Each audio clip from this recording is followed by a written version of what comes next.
நித்திரையா மனுஷர் நித்திரை பண்ணுகையில் அவனுடைய சத்துரு கோதுமைக்குள் களைகளை விதைத்துவிட்டு போனான். பயிரானது வளர்ந்து கதிர்விட்ட போது களைகளும் காணப்பட்டது. மத்தேயு 13:25-26. நித்திரை நல்லதுதான். கர்த்தர் நமக்கு பிரியமானவனுக்கு நித்திரை அளிக்கிறார் என்பதும் உண்மைதான். ஆனால் அந்த நித்திரையில்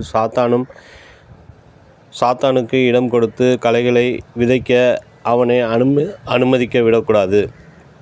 மனுஷர் நித்திரை பண்ணுகையில் அவனுடைய சத்துரு என்று வேதம் சொல்லுகிறது. சத்துரு ஏமாற்றுவதற்கென எதிர்பார்த்திருக்கிற ஒரு சந்தர்ப்பம் மனிதனுடைய நித்திரைதான். அது அந்தகாரத்தின் நேரம், சத்துருக்கள் பலன் கொள்ளுகிற ஒரு நேரம்.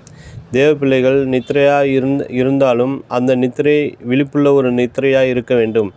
ஆவியிலே விழிப்புள்ளவர்களாய் இருப்பது நமக்கு மிகவும் அவசியம். நான் நித்திரை பண்ணினேன், என் இருதயமோ விழித்திருந்தது என்று சூலமித்தியால் சொல்லுகிறாள். உன்னத பாட்டு 5:2.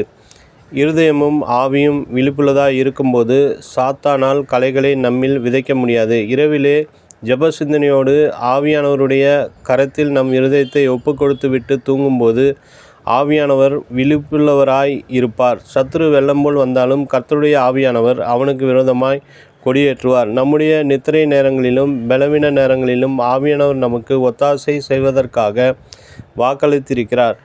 வேதம் சொல்லுகிறது, அந்தப்படியே ஆவியானவரும் நமது பலவீனங்களில் நமக்கு உதவி செய்கிறார். நாம் ஏற்றபடி வேண்டிக் கொள்ள வேண்டியதின்னதென்று அறியாமல் இருக்கிறபடியால் ஆவியானவர் தாமே வாக்கு கடங்காத பெருமூச்சுகளோடு நமக்காக வேண்டுதல் செய்கிறார். ரோமர் 8:26. நாம் நித்திரை செய்தாலும் அதனுள்ளும் ஒரு விழிப்பு நமக்கு அவசியம். நித்திரை பண்ணும்போது கர்த்தருடைய வருகை இருக்கும் என்றால் அந்த எக்கால சத்தத்தை நம்முடைய காதுகள் கேட்கும்படி நமக்குள்ளே ஒரு விழிப்பு இருப்பது அவசியம் அல்லவா? கர்த்தர் கதவை தட்டும்போது உடனே அவருக்கு திறக்கும்படி நாம் ஆவலாய் காத்திருக்க வேண்டும் அல்லவா? லூக்கா 12:36. நித்திரையை விட்டு எழுந்திருக்கத்தக்க வேலையாயிற்றென்று நாம் காலத்தை அறிந்தவர்களாய் இப்படி நடக்க வேண்டும்.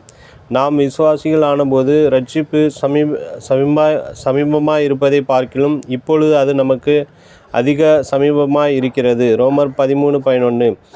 எலியாவை பாருங்கள், எவ்வளவு வல்லமையான ஒரு தீர்க்கதரிசி. சூறைச் செடியின் கீழே நித்திரை செய்தார். உயிர் வாழ விருப்பம் இல்லாமல் நித்திரை செய்தார். எசபேலுக்கு பயந்து படுத்திருந்தார். ஆனால் கர்த்தரோ எலியாவை அன்போடு தட்டி எழுப்பினார். எலியாவே, நீ செல்ல வேண்டிய தூரம் வெகு தூரம் என்று சொல்லி ஒரு உத்தரவாதத்தை கொடுத்தார். தேவ பிள்ளைகளே, நித்திரையை விட்டு எழுந்திருங்கள், அப்பொழுது கர்த்தர் உங்களை பிரகாசிக்க செய்வார். நினைவிற்கு, நீங்கள் நித்திரை பண்ணுகிறதென்ன? சோதனைக்குட்படாதபடிக்கு எழுந்திருந்து ஜெபம் பண்ணுங்கள். லூக்கா 22:46.